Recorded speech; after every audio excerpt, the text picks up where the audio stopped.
자, 이번 시간에는 요거 7번째 시간으로서 강제 수사 중에서 긴급 체포를 같이 정리해 보겠습니다. 자, 일단 긴급 체포는 당연히 원칙은 영장 체포지만 영장 체포. 근데 이 영장을 미리 받을 수 있는 시간적 여유가 없기 때문에 일단 붙잡고 나서 영장 없이 붙잡고 나서 사후에 검사의 승인을 받는 거죠. 자, 그게 긴급 체포다. 자, 요거는 그래서 제일 중요한 거 당연히 긴급성. 자, 긴급성이라는 것은 미리 영장 받을 수 있는 시간적 여유가 없어야 됩니다. 반대로 얘기하면은 미리 영장을 받을 수 있는 충분한 여유가 있더라. 긴급 체포는 안 되는 겁니다. 그리고 가끔 바꾸는 거. 모든 범죄가 아니고 중대한 범죄. 중범죄입니다. 그래서 사형, 무기 당연한 거고, 그리고 장기 3년입니다. 장기. 주로 옛날에 많이 바꾼 거는 요 장기를 갖다가 단기로 많이 바꿨는데, 최근에는 숫자 3도 갖다가 1로 많이 바꿉니다. 이렇게 1년, 요렇게. 왜냐면은 단기 1년, 요게 단독 사건하고 합의부 사건을 구별하는 기준이죠. 자, 이것 때문에 많이 바꾸는 것 같아요. 그래서 기본적으로 장기 3년 이상이다.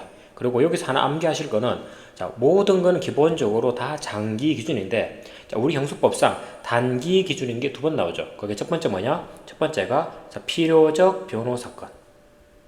요거는 단기 3년 이상에 대해서는 반드시 국선을 붙여야 되겠죠. 두 번째가 금방 말씀드린 것처럼 요거 합의부 사건하고 그다음에 단독 사건 구별할 때, 그래서 합의부 사건이 단기 1년 이상이죠. 1년 이상. 그 필요적 변호 사건은 단기 3년 이상.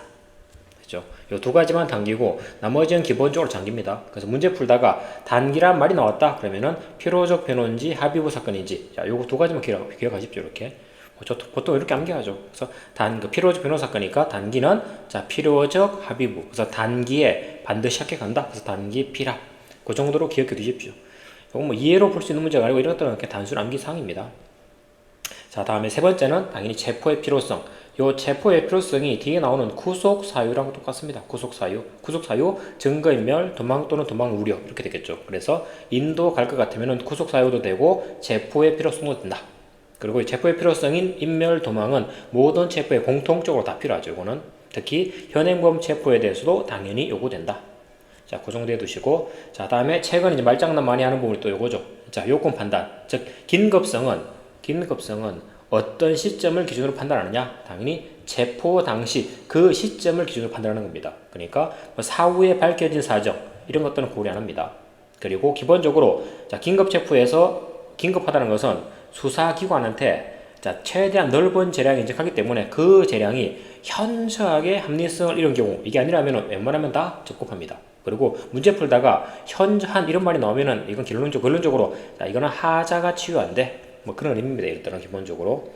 자, 다음에 절차는 당연히, 자, 사법경찰관이 검사한테 긴급체포 보고하는 거죠. 그래서 이 조문상 사법경찰 리는 안 되는 거고, 당연히 관이 긴급체포하면은 즉시입니다. 즉시.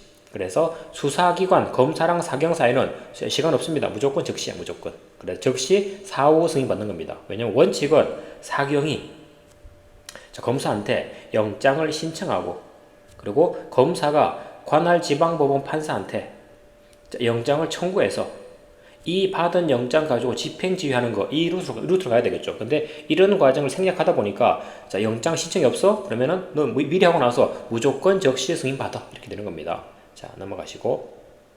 자, 그리고 긴급 체포할 때도 마찬가지. 이것도 체포니까 미란다 고지 네 가지죠. 체포 이후, 피의 사실의 요지, 변호인 선임권, 변명 기회.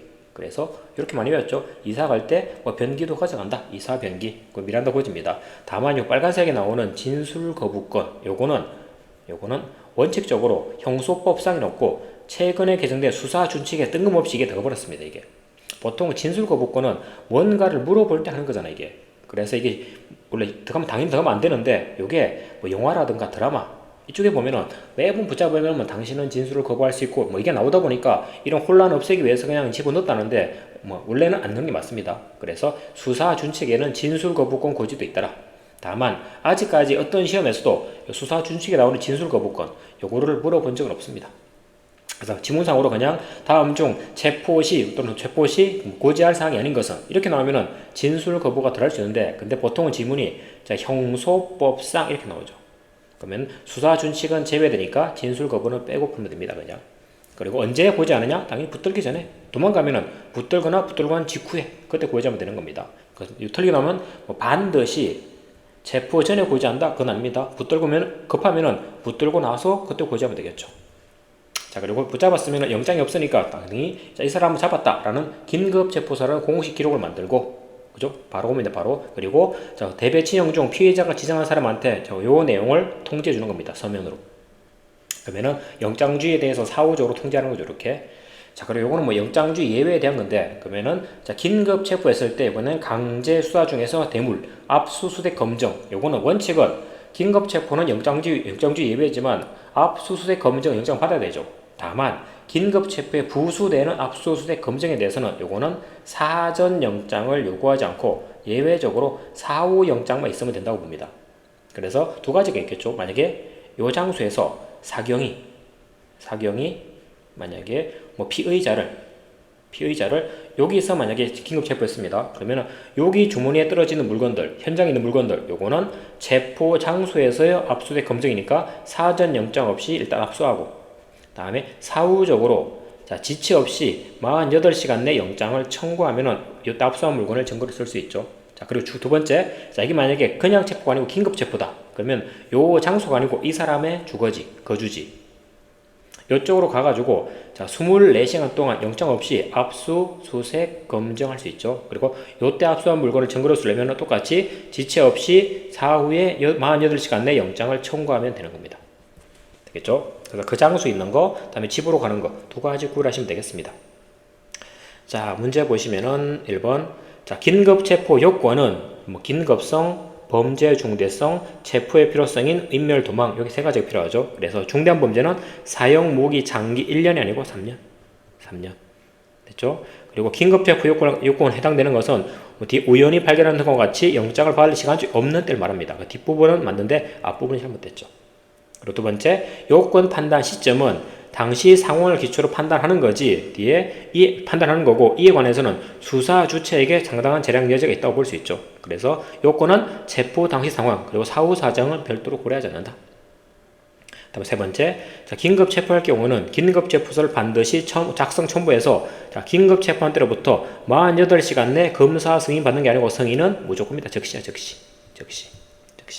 다음에 네 번째, 긴급 체포된 자에 대해서는 구속영장을 청구하지 않거나 발부하지 못하면 석방해야 되겠죠. 됐죠? 이때 재체포, 긴급 체포는 재체포하려면 다른 중요한 증거가 아니고 반드시 법원이 발부한 영장 체포만 가능합니다. 다른 중요한 증거 필요한 경우는 구속됐다가 석방됐을 때, 그게 다른 중요한 증거죠. 이거 잘못됐고. 다음에 열람 등사, 긴급 체포 후 석방됐습니다. 그럼 일단 기본적으로 이 사람에 관한 수사는 끝난 거지. 그러니까 변호인 등은 통치자 관련 서류 등을 열람하고 그리고 복사까지 할 수 있습니다. 그죠? 왜냐하냐? 긴급 체포의 적법성을 사후적으로 검토하기 위한 겁니다. 이건 할 수 있다. 원래는 수사 과정에서는 수사 서류에 대해서는 수사의 기밀성상 열람 등사가 안 됩니다. 그런데 긴급 체포 석방된 자는 열람 등사 둘 다 할 수 있다. 그리고 변호인이 수사 서류지만 열람까지 할 수 있는 경우가 두 번 나오죠. 그게 변호인이 피의자의 방어권 보장을 위해서 첫 번째 영장 실질 심사에 들어갈 때, 두 번째 적부심 들어갈 때, 이때는 열람까지 할 수 있습니다. 복사는 안 되고. 6번 이제 빈칸 채우기. 수사기관은 긴급 체포에서 체포하게 되면은 구속하고 싶으면은 당연히 지체 없이죠. 지체 없이 검사가 관할 판사한테 영장을 청구해야 되고, 그리고 사경은 검사한테 신청해서 검사 청구로 관할 판사로부터 영장을 청구하게 되어 있는 겁니다. 이 경우 구속영장은 피해자를 당연히 체포한 때로부터 48시간이죠. 그래서 체포 가능 시간은 48시간이 되는 겁니다. 청구해야 되고, 다음에 뒤에 긴급 체포할 때는 당연히 긴급 체포할 때 만들었던 긴급 체포서를 첨부해서 보내는 겁니다. 됐죠? 특히 숫자가 잘 나옵니다. 숫자. 다음에 7번. 석방 규정에 따라 석방되면은 긴급 체포니까 아까 했죠. 법원이 발부한 영장이 없으면은 동일한 범죄에 대해서는 재차 체포하지 못한다. 다음에 8번. 긴급 체포에 따른 영장을 청구하지 않고 피해자를 석방하게 되면은 석방한 날로부터 한 달이죠. 30일 내 인적 사항 등을 관할 법원에 통지해야지 됩니다. 여기서 바꾸는 부분은 두 가지입니다. 일단 통지할 수 있다, 이 부분. 다음에 숫자 바꾸는 거. 그리고 여기서 관련 판례가 하나 나오죠. 만약에 검사가 30일 내 통지 안 하면은, 그러면 그 이전에 만들어졌던 뭐 피의자에 관한 피의자 신문 조서 이런 것들 증거로 못 쓰느냐? 근데 우리 판례는 이건 사후 통지에 불과하기 때문에 증거로 씁니다. 이것도 중요하죠. 그래서 자, 다음에 긴급 체포 석방된 자는 대배 친형이 관련 서류를 아까 보신 것처럼 열람도 할 수 있고 필요하면 등사, 복사도 할 수 있다. 다음에 10번 자, 긴급 체포한 피해자에 대해서 영장을 신청하지 않고 석방하게 되면 긴급 체포니까 당연히 즉시 즉 검사한테 이 내용을 보고해야지 되겠죠. 자, 쭉 넘어가시고 다음에 문제 자, OX 바르게 된 것인데 하나씩 보시면 자, 긴급 체포된 피해자에 대해서 구속영장을 발부하면은 그 구속기간은 당연히 구속기간 사기형 구속기간은 10일이죠. 다만 체포를 선행하고 나서 구속으로 가게 되면 체포기간인 48시간 요거는 구속기간 요 10일에 포함시켜버리죠. 그래서 체포해서 48시간을 써버리면 남아있는 구속기간은 8일밖에 안 되는 겁니다.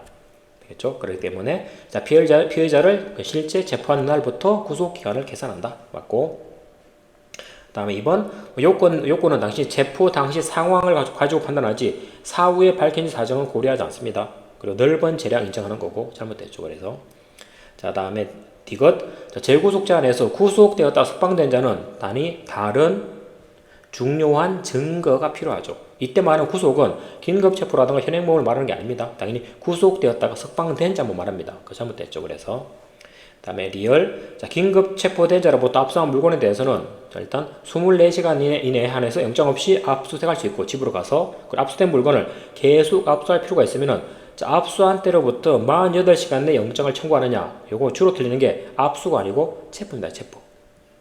자, 이거는 긴급체포는 체포에 부수되는 압수수색 처분이기 때문에 자, 그 기산점은 체포한 때로부터 48시간으로 가야지 압수한 때로부터 48시간이 아닙니다. 그래서 이거는 체포에 따른 부수 처분이다. 그러니까 압수가 아니고 체포. 잘못됐죠. 자, 다음에 마지막 자, 긴급체포 영장 청구받지 못해서 석방한 경우는 동일한 범죄 다시 체포할 수 없다. 다만 긴급체포니까 법원이 발부한 영장이 있으면 다시 체포가 가능하죠. 그래서 기억 미연만 맞고 나머지 다 틀렸으니까 1번으로 가시면 되겠죠. 자, 여기까지 해서 마무리하겠습니다.